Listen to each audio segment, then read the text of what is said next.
Good more learning. कैसे हो मेरे चैंपियंस। देखो, रोटेशन मोशन की और डीप में बात करते हैं और कुछ ऐसे बेहतरीन न्यूमेरिकल्स को सॉल्व करते हैं जो बच्चों को कंफ्यूज करते हैं। उसको आसान बना देंगे, देखते हैं कैसे हम सॉल्व करते हैं। दोस्तों, पहली बात, जब इसको सॉल्व करना है तो उसके तीन ऐसे न्यूमेरिकल्स जो एग्जाम में लगातार आते हैं। पहले क्लियर दिखाई दे रहा है? यस सर, क्लियर है।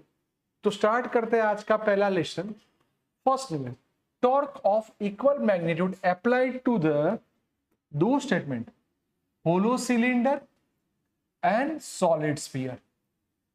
मेरे प्यारे बच्चों, आपके पास दो ऑब्जेक्ट दे दिए, एक होलो स्फीयर है।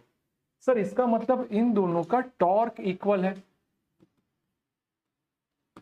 अब पहली बात है होलो सिलेंडर, सो टॉर्क का मतलब I1 alpha 1 is equal to I2 alpha 2। Alpha 1 और अल्फा 2 को हम कुछ नहीं करेंगे। अब मैं आपको बोलता हूं होलो सिलेंडर। होलो सिलेंडर मतलब रिंग की बात होगी। सर रिंग आया तो I1, इसका जो भी इनर्शिया उसको I1 बोल दो, तो ये हो जाएगा mr²। सर डन है। सॉलिड स्फीयर, सॉलिड यानी हमने बोला था वाटरमेलन, अर्थ पूरा भरा हुआ, तो उसका था 2/5 mr²। बच्चों इसका मतलब ये हुआ mr² कट हो गया, so alpha 1 is equal to 2/5 alpha 2। चलो, ये जो इक्वेशन मिला उसे मैं बोलता हूं इक्वेशन नंबर 1। अब क्या बोला? both having the same mass and same radius, the cylinder is free to rotate about its standard axis symmetric and the sphere is free to rotate which, अब बेटा ये मेन वर्ड है, which of the following require greater angular speed, यानी किसकी omega ज्यादा होगी particular given time. अब बेटा इसको डायरेक्ट सॉल्व नहीं कर सकते, इसलिए मैं आपको एक चीज याद कराऊं। इक्वेशन याद करो, omega is equal to omega naught plus alpha T. अब आपने ये बोल दिया कि दोनों का टाइम इक्वल है। Sir done. मान लो कि दोनों रेस्ट पोजीशन से ही स्टार्ट करते हैं, तो ये कट हो जाएगा, so omega is equal to alpha T. तो आपके पास क्या आया? सर ये इक्वेशन को समझ लो और यहां से ऐसा लिख सकते हैं, omega 1 is equal to alpha 1 and omega 2 is equal to alpha 2t। Yes sir, ready है। आप एक काम करो, दोनों का रेशियो ले लो तो आपका काम हो जाए।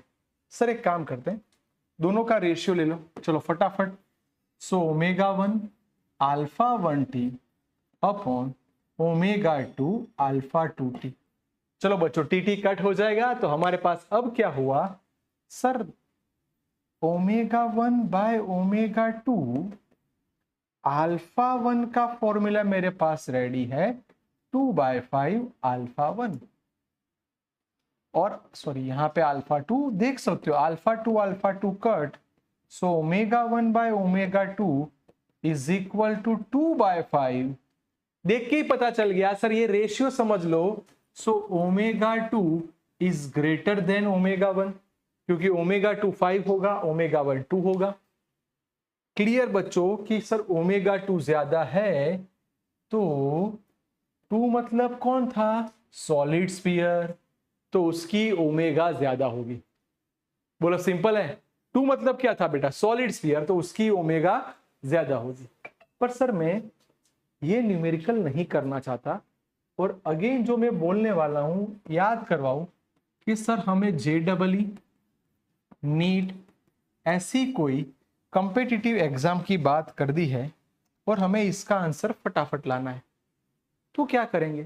तो मैं एक बोलता हूं, I inversely proportional to omega. याद करो मेरी टेक्निक, जिसका I ज्यादा होगा उसका ओमेगा कम। तो बोलो I1 मतलब क्या था? mr², और I2 मतलब क्या हुआ? 2/5 mr²। तो सीधी सी बात है, SS मतलब सॉलिड स्फीयर का था 2/5 mr², और ये था HC होलो सिलेंडर का था mr²।